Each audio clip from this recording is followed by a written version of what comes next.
So the publication called Meduza, which is a publication, it's written in the Russian language, but it's published in the United States. Obviously, it's propaganda.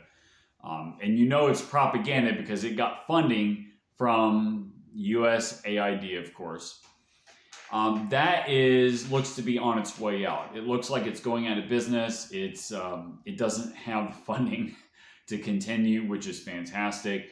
It is propaganda, not to say that there isn't propaganda everywhere else, but if the government is pushing for propaganda, you know it's bad. Okay, even if hypothetically, if something were true, okay, let's say I'm working on some medical research and we're developing the cure for aging, right?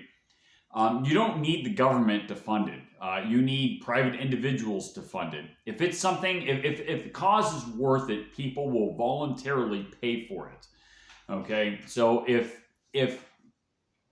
a gun had to be pointed at Americans to steal their money, and this is called taxation, to give money to a publication directed at another country, it's called propaganda. It's government propaganda. In this case, obviously, it's anti-Putin. Now, I'm not saying that the Russian government are a bunch of angels. Obviously, there's a lot of corruption and there's a lot of problems there. However, there's problems here as well. And it's great that that publication is on its way out, and hopefully, you know, all the propaganda is on its way out. What we need is a free internet like we have on X. If we can get like the end of censorship, if we could